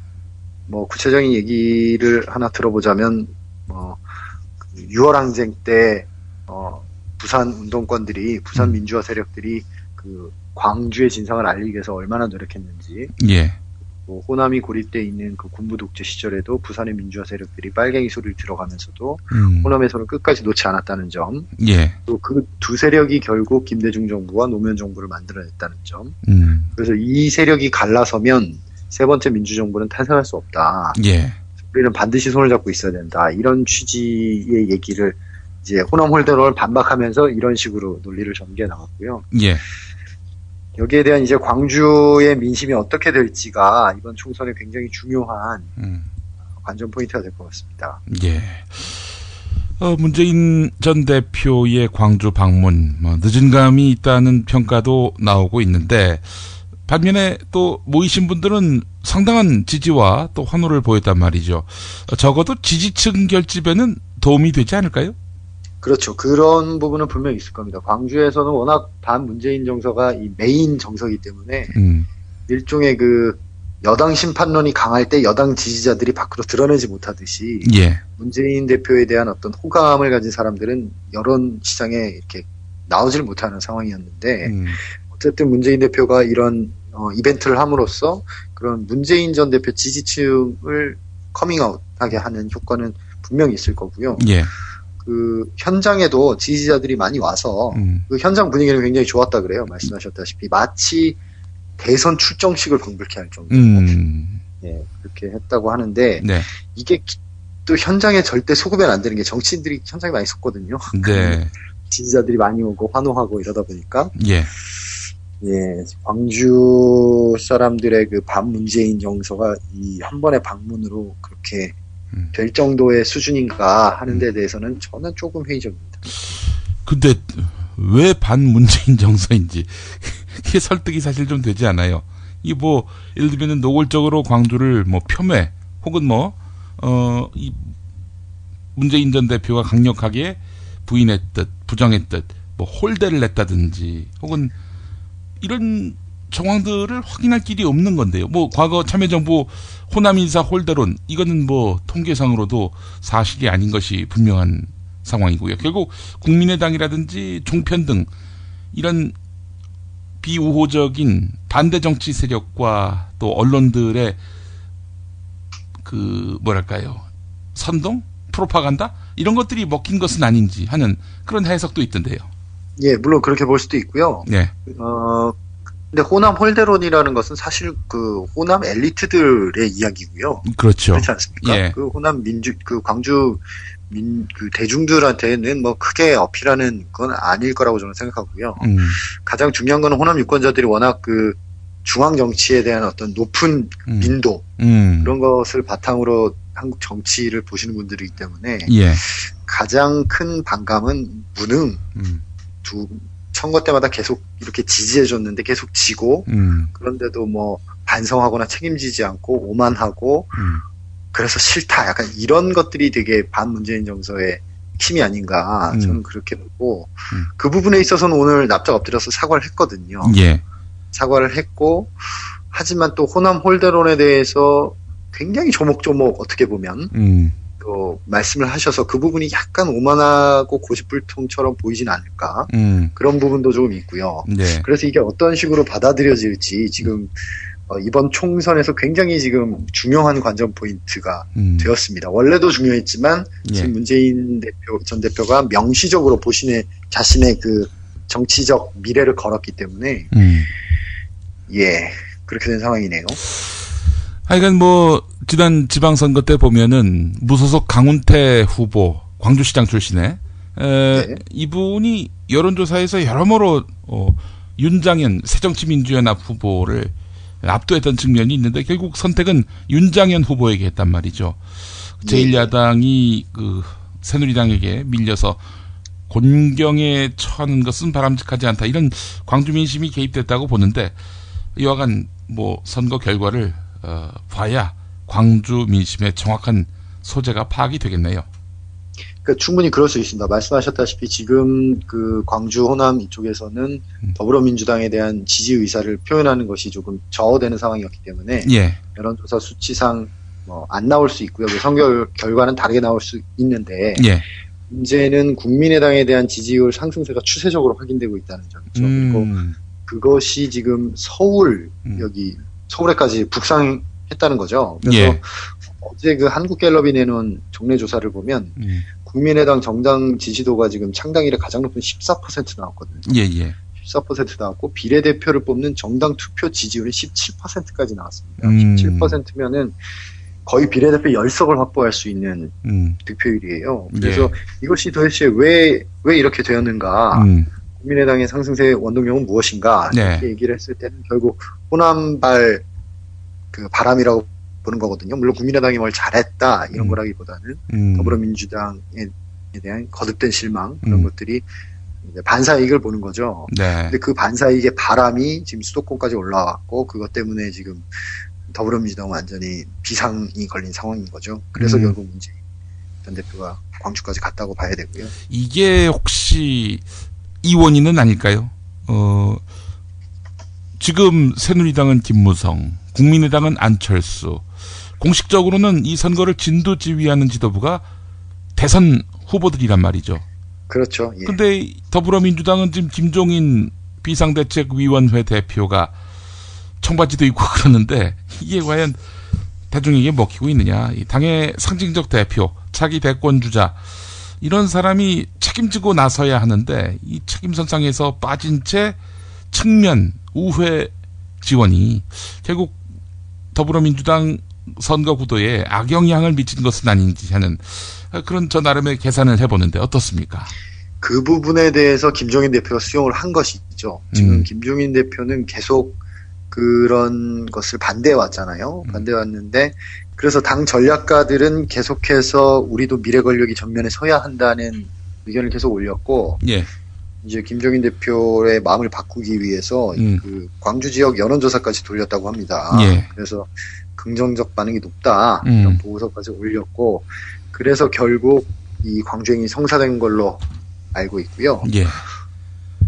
그 말씀대로 어제 이 선언으로 이제 더불어민주당도 미래 권력의 정치 행보를 명시적인 판돈으로 이번 총선에 얹은 것이죠. 예. 그래서 네, 이렇게 비유하면 좀 그렇습니다만 판돈이 커졌죠. 네. 커졌고 어제 문재인 전 대표 연설을 저도 쭉 들어봤는데 차기 대권 주자로서 본인의 정체성을 분명히 한 부분도 있었거든요. 자기 그렇죠. 대권에 도전하는 사람으로서 이 부분이 있어요. 예, 이거는 의미심장한 부분이다. 그렇죠. 예. 그래서 그 정체성을 분명히 했다는 점에서 봤을 때 앞으로 광주는 나를 믿고 한번 신뢰를 더 보내달라. 이런 취지의 뜻으로도 저는 받아들였는데 여기 어떻게 광주 시민들이 응답할지 만약에 이번에 광주에서 참패를 하게 된다면은 말 그대로 광주에서 버림받는 그런 상황이 된 거 아니겠습니까? 그렇죠. 네. 그렇기 때문에 뭐 그야말로 백척간도에서 승부수를 던진 셈이 됐는데 참 하여간 그 총선 결과가 더욱더 궁금해지게 되네요. 보니까. 예. 네, 그렇습니다. 박근혜 대통령이 귀국하자마자 충북 청주에 갔는데 그 어떤 언론도 이거는 정치와 무관한 행보다라고 보지 않더군요. 그렇죠. 박근혜 대통령이 청주하고 전주를 갔는데, 예. 자, 청주가 어떤 곳이냐? 청주는 지금 그 오성균 새누리당 후보와 변재인 더민주 후보가 오차 범위 안에서 붙어 있고요. 예. 그 주변에 서원, 흥덕, 상당 이런 4개 지역 선거구 모두 여야 초박빙입니다. 초박빙이고 지금 이번 총선은 처음으로 그 충청 맹주가 없는 상태에서 치러지는 선거 아니겠습니까? 충청당도 없고. 그렇죠. 충청당이 없는 상황에서 치러지기 때문에 소위 말해서 1대1 구도죠. 그래서 굉장히 중요한 접전지인데 이 부분을 방문을 했고 예. 그 다음 찾은 것이 전북 전주로 이동해서 전북 창조경제혁신센터를 갔는데 이게 완산에 있습니다. 예. 완산에는 지금 진박 후보, 정은천 후보가 야권 분열에 힘입어서 지금 20년 만에 전북 내 여당 의원 탄생을 눈앞에 두고 있거든요. 예. 그러니까 이런 식으로 지금 너무 눈에 보이는 행보를 하고 있고, 지금 2월 25일이 취임 3주년이었는데요. 그때 대전 창조경제혁신센터를 방문한 데 이어서 예. 대구랑 경북안동을 3월 10일, 부산을 3월 16일, 네. 충남 아산을 3월 18일, 경기도 성남을 3월 22일, 경기도 의정부를 3월 25일, 이런 식으로 지금 강원도와 제주도를 제외한 전국을 순회하고 있습니다. 예. 그래서 이것은 너무 노골적인 거 아니냐. 예. 이렇게 뭐 국민의당, 더불어민주당 다 공격을 하고 있고요. 더 문제는 어제 그 청주 센터에 가서 뭐라고 얘기를 했냐면 20대 국회는 확 변모되는 국회가 되기를 원한다. 노골적 정치 개입이네, 이거는. 예, 이건 뭐 야당 심판론을 재점한 건데 뭐 논리는 그렇습니다. 크라우드 펀딩에 성공한 기업인들을 만난 자리였는데요. 크라우드 펀딩 법안이 그 국회와 싸움 끝에 작년에 간신히 통과가 돼서 6월부터 시작됐다. 예. 이런 얘기를 하면서 20대 국회는 좀 경제 활성화에 도움을 주는 그런 확 변모된 국회가 됐으면 좋겠다. 이런 식으로 얘기를 했거든요. 예. 예. 너무 뭐 노골적이어서 좀 그러네요. 예. 여간 참 이 어려운 국면인 것만은 분명히 보입니다. 새누리당에게 박근혜 대통령이 이렇게 나서고 있으니 말입니다. 근데 저는 야당이 말이죠. 이거 정말 길거리에 들어눕더라도 대통령 가시면 안 됩니다. 이러면서 강력하게 반발을 해야 되는 거 아닙니까? 이거 자체가 선거 캠페인이 될 수 있는 거 아니에요? 그렇죠. 이거 자체가 굉장히 선거 중립 의무를 위반하는 거 아니냐는 그 논란을 일으킬 수 있는 행보이기 때문에 예. 이렇게까지 하는 것이 너무 무리수가 아닌가라는 생각이 들고. 아니, 현장에서 피켓팅이라도 할 수 있는 거 아니에요? 그렇죠. 피켓팅이라도 할 수 있죠. 이게 전 이거 보면서 말이죠. 야, 이거 성명만 내고 많은 이런 정당은 이건 뭐 페이퍼 컴퍼니가 있는데 페이퍼 파티가 아닌가. 뭐 유령 정당 아닌가 이런 생각도 들고 말이죠. 아니 이런 거를 왜 제대로 쟁점화 못하는지. 아니 너무 나가가지고 결국에는 탄핵 역풍을 맞은 한나라당, 민주당 그런 사례는 있습니다만은 여간 대통령의 대선 개입 멘트 한마디 했다고 탄핵하려고 했던 거 아닙니까? 노무현 그렇죠. 대통령이 합법적 범위 안에서 열린우리당을 돕고 싶다. 그 멘트 갖고 대통령직에서 쫓아내려고 했었던 과거 야당의 사례를 상기해 본다면은 그보다 훨씬 더 노골적이고 훨씬 더 속보이는 행보인 이런 박근혜 대통령의 총선 개입 이 부분을 쟁점화시키지 못하고 있는 야당을 보면서 아이고 참 답답하다 이런 생각도 들고 말이죠. 지금 집안 싸움이 너무 크기 때문에 예. 집안 싸움에 지금 집중하느라고. 예. 알아서 좀 잘하지 말이지 이런 걸 못하니 말이죠. 이거 무능하다는 소리 나오는 거고 그러니 뭐 여기도 마찬가지로 뭐 특정 지역 가서 읍소하고 무릎 꿇고 이러는 거 아니겠습니까? 아유 참. 이래저래 참 속 끓는 그런 총선 전국입니다. 이게 어떻게 결과가 나올지 참 씁쓸한 마음을 쓸어 담으면서 오늘 정치 한 건에서 마무리해야 될 것 같습니다. 아이고. 네. 김원철 기자님 수고하셨습니다. 고맙습니다. 예, 감사합니다. 아유, 저 사고 큰데 사람이 많이 다쳤겠어요. 아니 저 차량은 뭐가 그리 급하다고 과속 운전에 끼어들기까지 하나? 아니 근데 운전자 보험은 가입했을까? 운전자 보험이요? 저런 인사사고 때에는 상대방한테 형사 합의금을 지불해주는 운전자 보험 말이에요. 변호사 비용도 주고 벌금도 보장해주는 운전자 보험. 아, 자동차 보험에서 보장해주지 않는 대인 합의금을 보장해주는 보험 말이에요? 그거 굉장히 비싸지 않나요? 아니에요. 난 7,000원 운전자 보험 카페에서 가입했는걸요. 뭐라고요? 7,000원 운전자 보험 카페? 홈쇼핑에서도 월 2만원에서 3만원이던데? 버스도 승합차도 트럭도 자가용이라면 7,000원 운전자 보험 카페. 우와 대박. 비싼 보험료 때문에 힘드시죠? 풀보장 운전자 보험을 저렴하게 만나는 가장 좋은 방법. 다음 네이버 카페에서 7,000원 운전자 보험을 검색해보세요. 전화문의는 02-849-9730.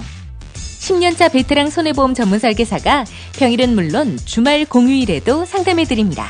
다시 한번 전화문의는 02-849-9730.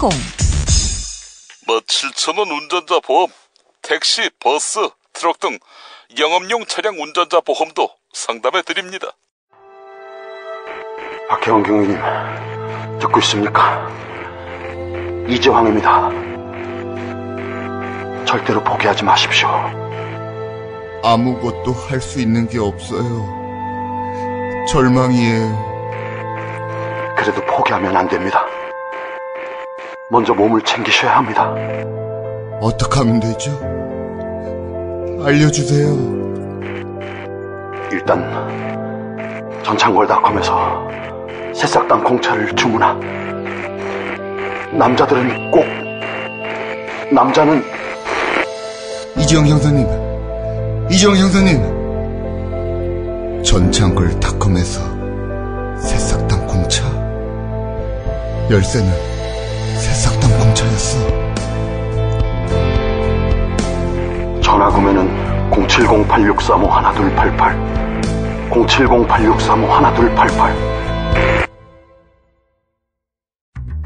6살 하늘이 밥을 잘 안 먹어요. 엄마, 나 이거 맛이 없어요. 그만 먹을래요. 엄마의 걱정은 점점 더해가는데요. 그런데 이때 택배입니다. 연지연 곰탕이 배달됐어요.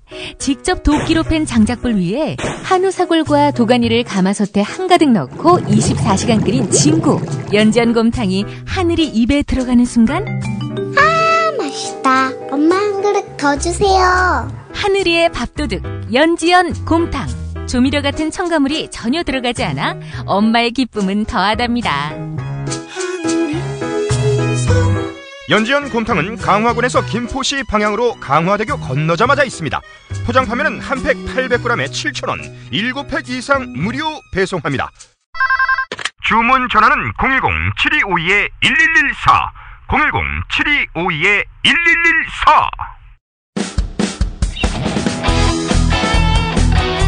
당신이 알아야 할, 또 우리 공동체가 알아야 할 뉴스, 김영민이 챙겨드립니다.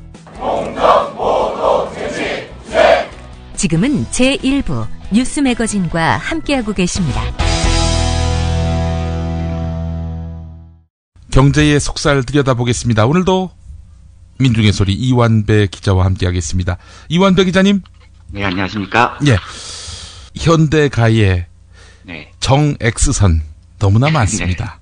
네, 선이죠. 예. 제가 예전에 언론사에서 예. 그 시험 문제를 한번 출제한 적이 있었는데요. 아, 예. 현대가의 그 가계도를 그려놓고 정말 유명한 사람, 뭐 정몽준이라든지, 네. 뭐 정의선 이런 사람 이름 가려놓고 여기 이름 쓰시오 했는데. 아, 예, 어렵습니다. 그런 엽기적인 문제를 낸 제 자신이 잘못됐다는 걸 나중에 비로소 깨닫게 됐습니다만은 정일선이 이번엔 주인공이군요. 정일선 씨가 누굽니까?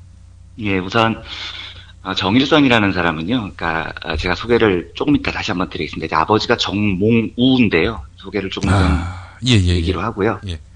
그래서 오늘 이 뉴스를 이제 골랐는데 이제 뭐 내용은 이제 정일선 B&G 스틸 사장이 갑질 매뉴얼의 폭행, 요게 이제 주요 내용입니다. 그런데 편집국장이 저보고 오늘은 방송 뭐 하냐고 물어봐서 예. 정일선 이야기를 해야 되겠다, 정일선을 하겠다 했더니 국장이 야, 그래도 사람들은 난 네가 경제 기자로 알고 있고 또 그 방송 이름도 경제의 속살인데 뭐 맨날 폭행, 뭐 불륜, 뭐 이런 것만 방송을 하고 있으면 그래서 저도 아니 나도 지적으로 칼 폴라니 얘기하고 토마 피게티 얘기하고 나도 좀 그러고 싶은데 벌써 올해만 폭행이 4번째입니다. 그렇죠? 예, 몽고 식품의 김만식, 우케 이해우, 미스터 피자 정우현, 그리고 정일선까지 4월인데 월 평균 1회씩 지금 터지고 있습니다. 그런데 제가 이제 이걸 오늘 소개를 하지 말까 싶은 생각도 있었다가 국장 이야기를 듣고, 근데 소개를 안 해드릴 수가 없는 게 내용을 들어보시면 아마 이해가 되실 겁니다. 정말로 창의적인 또라이더라고요, 이 사람이. 그래서 이건 뭐 예. 우선 이제 정일선이라는 사람은 어떤 사람이냐면요. 예. 아까 말씀드렸지만 아버지가 정몽우입니다. 그런데 이 정몽우라는 사람을 잘 모르시죠, 사람들이. 왜냐하면 정주영 회장의 4남입니다. 네 번째 아들인데 1945년생인데 고등학교 때 알려지기로는 그 친구들하고 싸움을 하다가 머리를 크게 다쳐서 심한 우울증을 앓았다고 알려져 있습니다. 그래서 이분이 현장에 한 번도 등장을 한 적이 없습니다. 아버지가 현대알루미늄을 떼줬는데 정지용 회장이 예. 현대알루미늄에도 한 번도 나타난 적이 없다는 겁니다.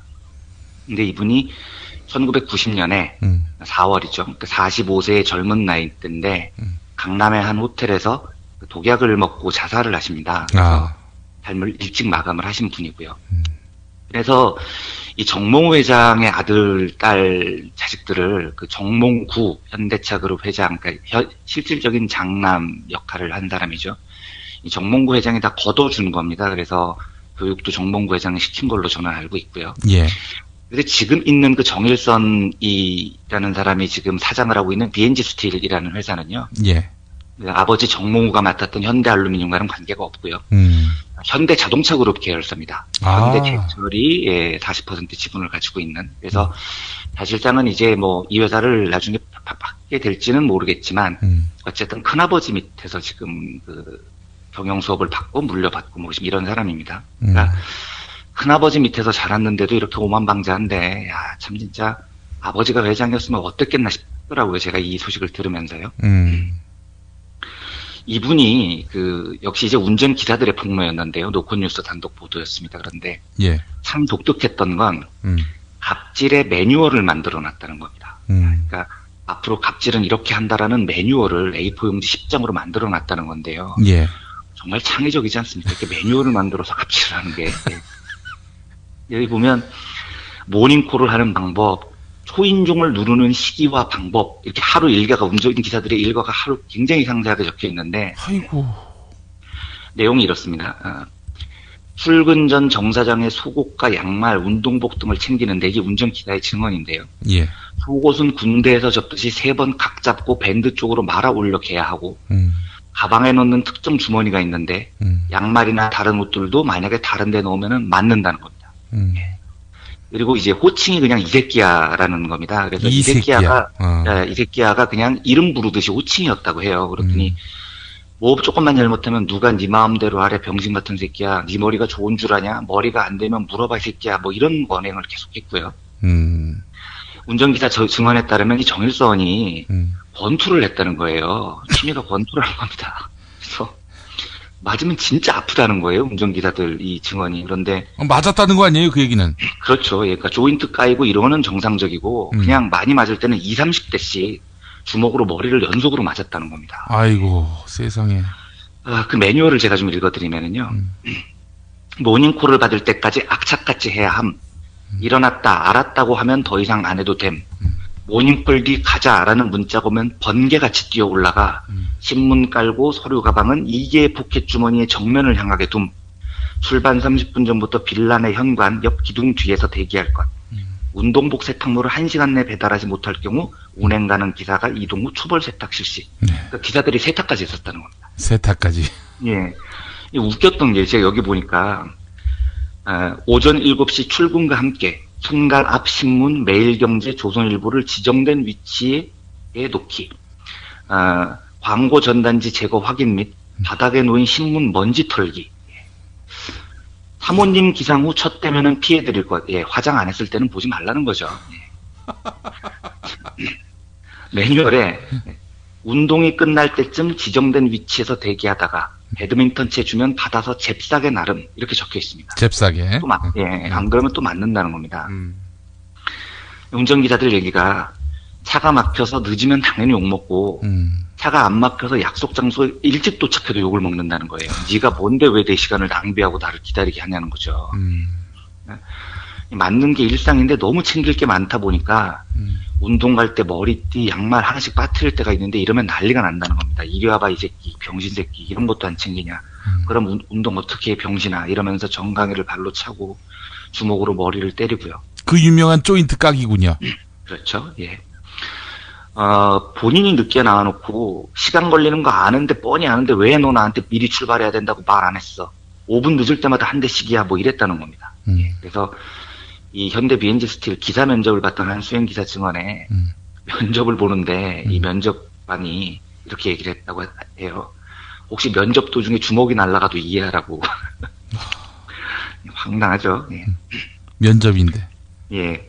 사장님이 빨리 가자고 하면 이게 매뉴얼에 나와 있습니다. 모든 신호와 차선과 교통법규를 무시한 채 달리라는 게 매뉴얼에 나와 있습니다. 그러니까 또 매뉴얼에는 불법 유턴하는 곳이 지정이 돼 있습니다. 그래서 한 달에 과태료만 5,600만 원씩 물었다는 거예요. 오, 진짜요? 예. 그런데 이건 회사에서 다 내주니까 무슨 상관이 있냐, 뭐 이렇다는 겁니다. 그래서 삼성역 사거리에서 불법 유턴하는 차 보면 정일선 짓입니다. 예, 삼성역 사거리에서 불법 유턴하라고 매뉴얼에 적혀 있습니다. 예, 경찰관 여러분들 참고해 주십시오. 제가요, 이 정일선이라는 사람을 그 나이를 찾아보니까 70년생이더라고요. 70년생. 예, 제가 71년생인데 제가 빠른 7일이거든요. 그래서 예. 70년생들하고 학교를 같이 다녔는데, 그러니까 뭐 만나면 친구할 수 있는 나이입니다. 그런데 저 정말 한번 이 사람 만나보고 싶습니다. 만나봐서 도대체 어떻게 하면 이렇게 창의적인 또라이가 되는지 진짜 듣고 싶습니다. 이 사람 보면은. 아, 그러다 맞으면 어떡하시려고? 그러니까 이제 그때는 제가 싸움을 못하니까 뭐 맞거나 베이거나 도망가거나 해야 되겠죠. 예. 그런데 이런 분은 경영을 하면 안 되죠. 치료를 받으셔야 됩니다. 제가 방송에서도 언급을 한 적이 한 번 있는데 이 재벌 또라이 병은 유전병이 아니고 돌림병입니다. 이 자리에 가면은 다 이렇게 되는 모양인데요. 치료 받으셔야 됩니다. 치료. 예. 제가 지금 사실은 이름을 말하고 싶어서 미치겠는데 제가 직접 들은 얘기가 아니라서 이름을 말 안 하는데요. 예. 국내 이름을 대면 알만한 중견 그룹에 제가 아는 분이 컨설턴트를 하다가 이 그룹에서 스카우트가 돼서 임원으로 들어갔는데 예. 임원된 첫날에 강당에 300명 임직원들을 다 모아놓더라는 거예요. 오너가. 예. 그래서 갔는데 첫 마디가 오너가 마이크를 딱 잡더니 야 이 개새끼들아 무릎 꿇어 이러더라는 겁니다. 몇 명 앉혀놓고 그랬다는 예, 300명 정도를. 그래서 자기는 농담인 줄 알았다는 거예요. 그런데 사람들이 다 일어나서 무릎을 꿇더라는 겁니다. 300명이. 이거 병이죠. 예, 이거는 돌림병입니다. 그래서 뭐 사과를 했다는데 뭐 그 되도 않는 사과였었고요. 제가 진짜 이 정일선 씨한테 간곡히 청하는데 병원부터 찾아가십시오. 아픈 건 죄가 아니거든요. 아픈 건 죄가 아니고 치료를 받으면 되는 겁니다. 그리고 제가 우리 요즘 청년들 볼 때마다 참 미안한 마음에 미안하지만 총선 당일에는 꼭 투표를 하러 가는데 혼자 가지 말고 여러 사람들 손을 붙잡고 함께 가서 투표를 하라. 제가 이렇게 부탁을 하는데요. 정일선 씨한테는 병원을 가는데 혼자 가지 말고 욱해 이해욱도 같이 데리고 꼭 가서 치료를 함께 받으십시오. 심각하게 치료를 받으면 요즘은 뭐 약도 잘 나와 있어서 새 삶을 살 수 있다고도 하더라고요. 부디 우리가 응원을 해서 정일선 이분이 새 삶을 살았으면 좋겠습니다. 그 한방 치료요법도 있다고 하더라고요. 아 그런가요? 예, 침으로도 진짜로. 한방도 되고 양방도 되니까 아마 보험이 될걸요.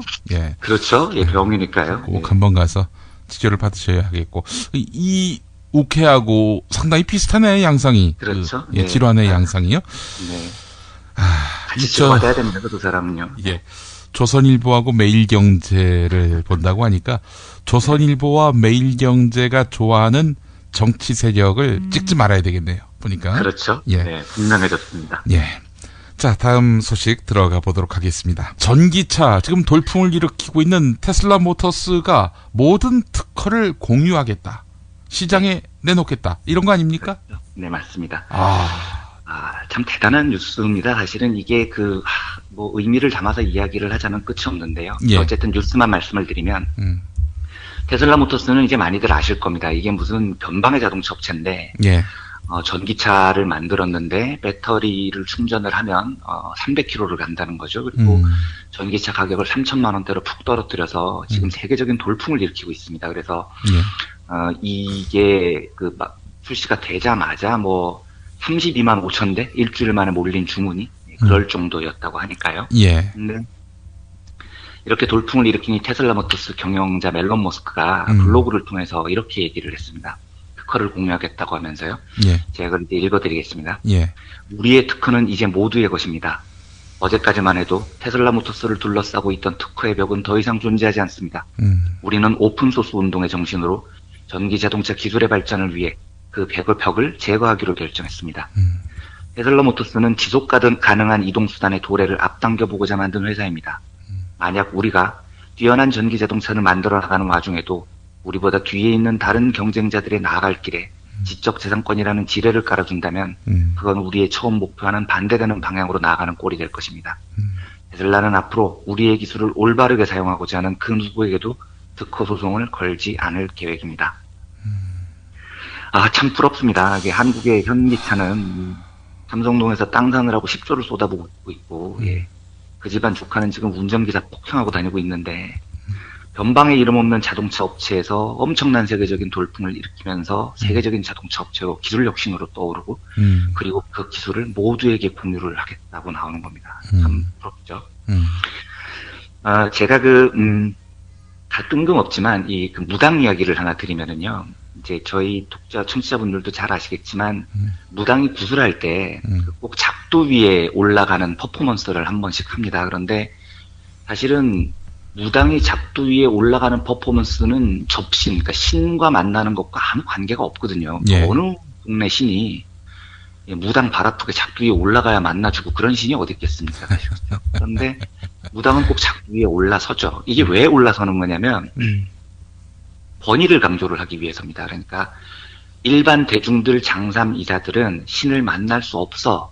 신을 만나는 건 반드시 나를 통해서 만나야 돼. 그 권위는 나에게만 있어. 이거를 보여주는 겁니다. 그래서 나는 신에게로부터 선택받았다는 것을 입증하기 위해서 작두 위에 올라가는 위험한 퍼포먼스를 하는 거죠. 그러니까 사실은 우리 인류의 역사를 보면, 특히 경제학의 역사를 보면은요, 대부분이 이런 권위와 비밀의 역사였습니다. 그러니까 너희들은 접근하지 마.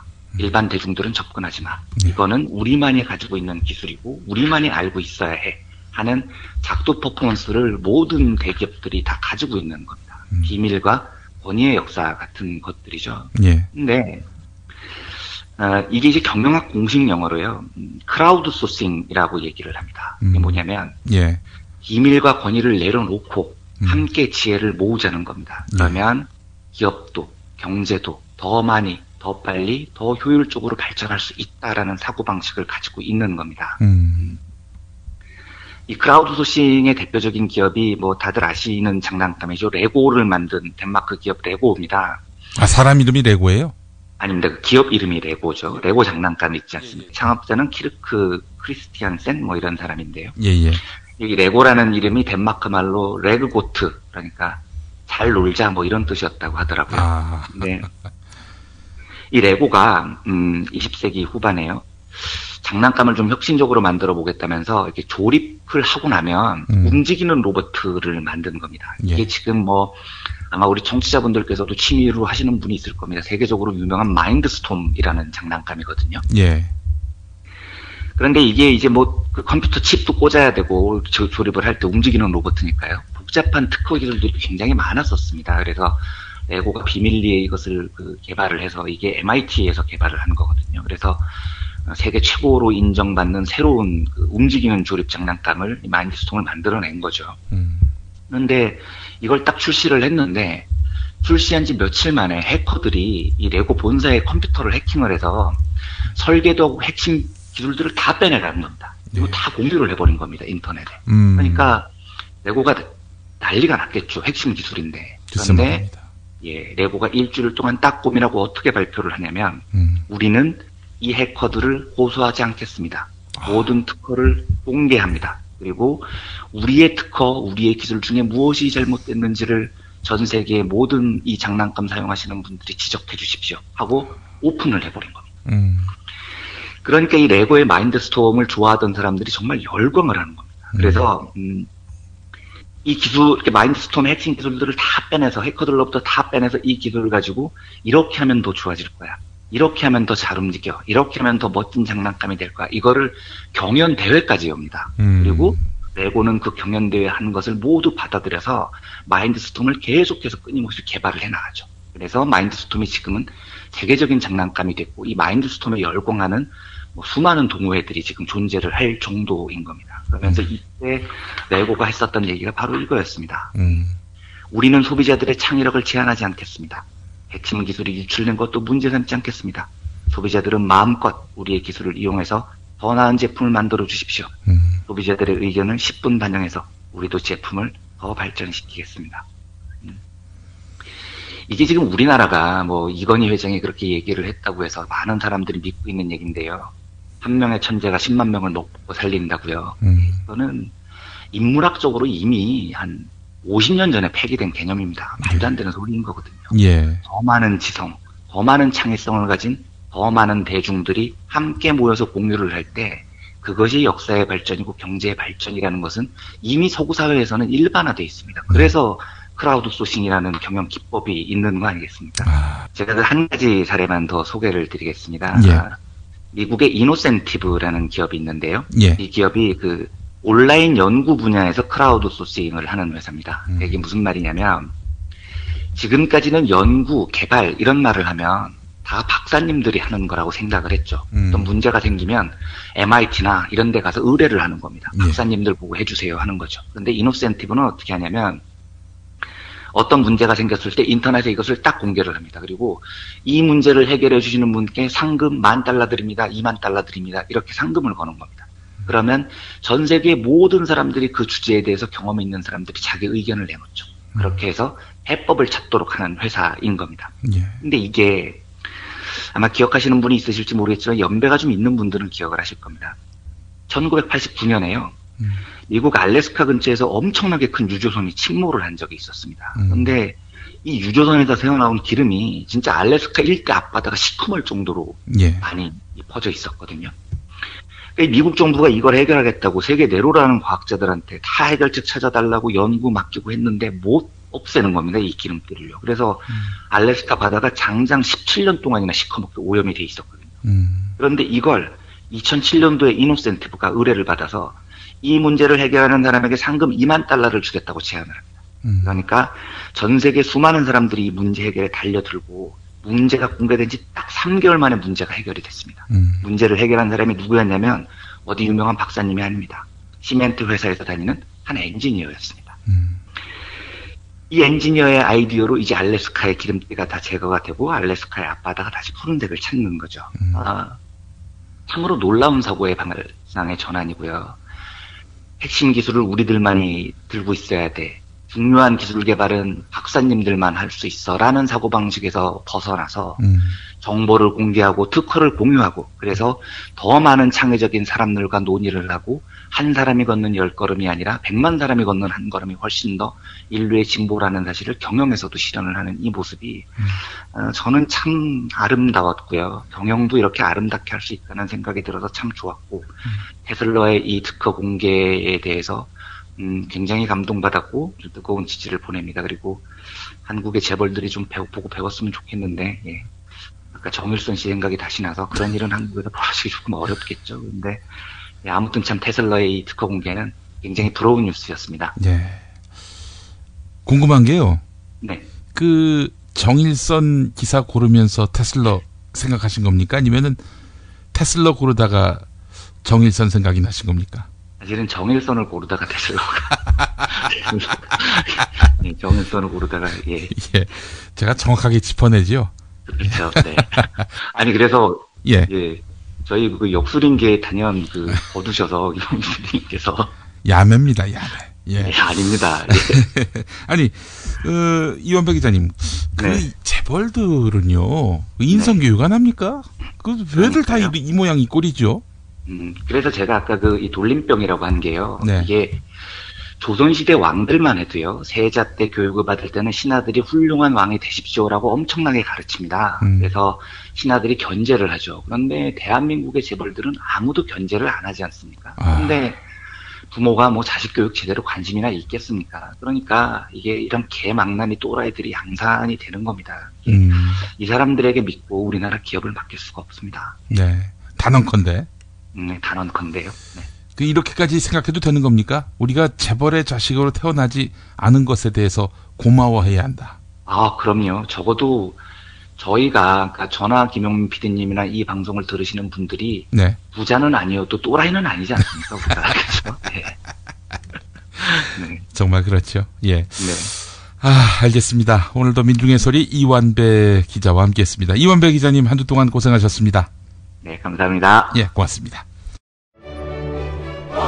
여러분 안녕하세요. 민중의 소리 아나운서 정혜림입니다. 이 어묵한 여왕님 치아에서 다들 잘 견디고 계시죠? 오늘도 종편의 주옥 같은 헛소리에 혼이 정상인 듯 정상 아닌 비정상 같은 여왕님의 우주 타령에 고구마 100개쯤 한꺼번에 삼킨 듯 답답한 마음에 죄 없는 가슴팍만 두들겨대고 계세요. 이젠 시원한 사이다 같은 민중의 소리와 함께하세요. 잘 키운 진보 언론 열종편 안 부럽습니다. 한 달 10,000원 소액 CMS 후원으로 민중의 소리에 큰 힘이 되어주세요. 1661-0451 1661-0451 전화 기다릴게요.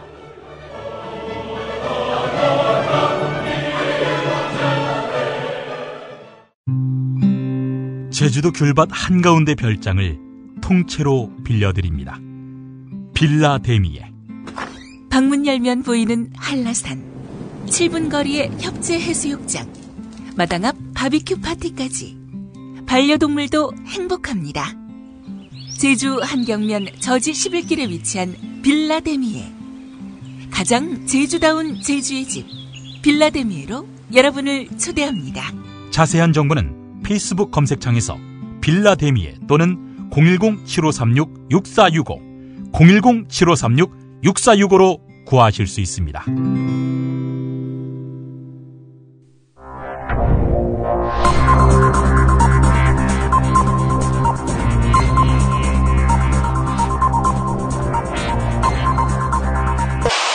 공화국 논평. 고요한 선거판에 나비처럼 날아와서 기호 1번을 홍보하시는 박근혜 동지께서는 이를 특집 걸고 시비 걸고 딴지 걸고 안따리 걸고 뒷다리 걸고 목숨까지 거는 총간나들에 대한 강도 높은 국가적 중대 조치를 취하실 계획을 표명하시고 구체적인 공격 방침을 제시하셨다. 새누리당의 사실상 대표인, 아니 실소유주인 경애하는 박근혜 동지의 단호한 결심은 이대로 가다가는 200석은커녕 180석, 심지어 150석도 안 되게 될 상황을 막아야 하겠다는 장나르크 정신의 소산이다.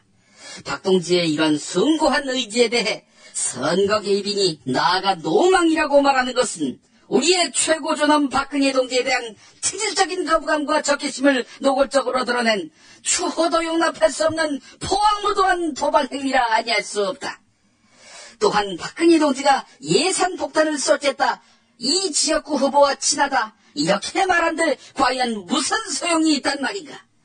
어차피 선거 때 했던 말은 선거 결과가 나오면 모두 불거품이 되는 것인데, 박 동지가 아무리 기억력이 좋다 해도 그 모든 약속을 다 지키는 미련 곰탱이로 보는 것은 박근혜 동지를 참을 수 없이 모독하고 우롱하는 것이 분명하다.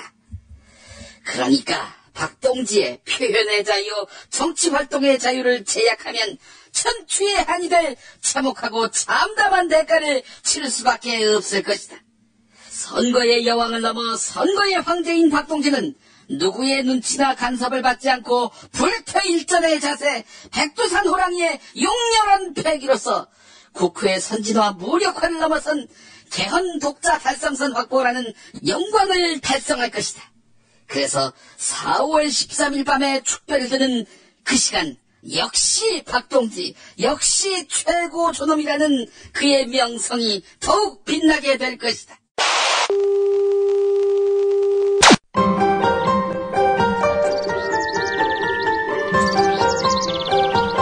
오늘의 날씨.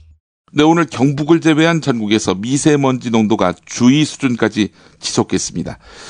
내일은 동해안에만 비가 내릴 뿐 내륙 지방은 맑고 따뜻하겠습니다. 낮 기온은 남부지방을 중심으로 25도 안팎까지 오르겠습니다. 서울 18도, 광주 24도, 창원 25도, 대구는 26도까지 오르겠습니다. 내일은 동해안에만 비가 내릴 뿐 내륙지방 맑고 따뜻하겠습니다. 김진혁 한국예술종합학교 교수의 페이스북 글을 소개하면서 이 시간 마무리하겠습니다. 예전에도 몇 번 말했지만 반문정서라기보다는 의문정서가 본질이라고 생각한다. 의문.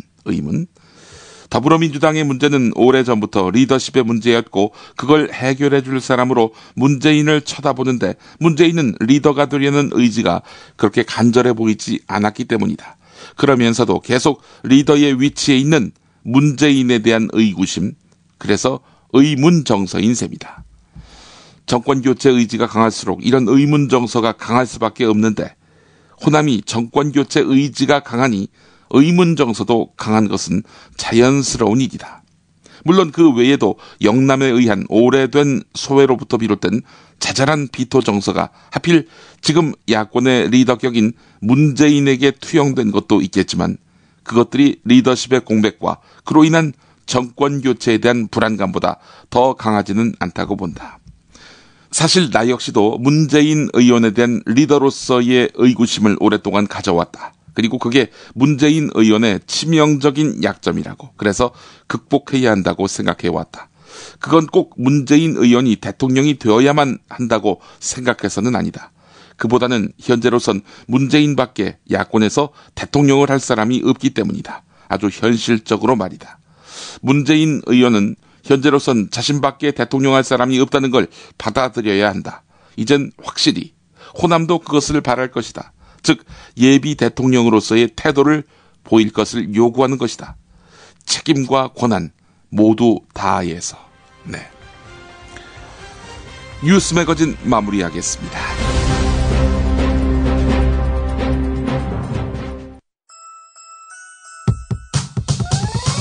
이번 방송 괜찮았나요? 작별의 여운 이렇게 표시해주세요. 다운로드하기, 댓글 달기, 구독하기, 별점 주기. 더 좋은 방송 만들어달라는 약속 이렇게 응원해주세요. 다운로드하기, 댓글 달기, 구독하기, 별점 주기. 기억하셨죠? 다운로드하기, 댓글 달기, 구독하기, 별점 주기.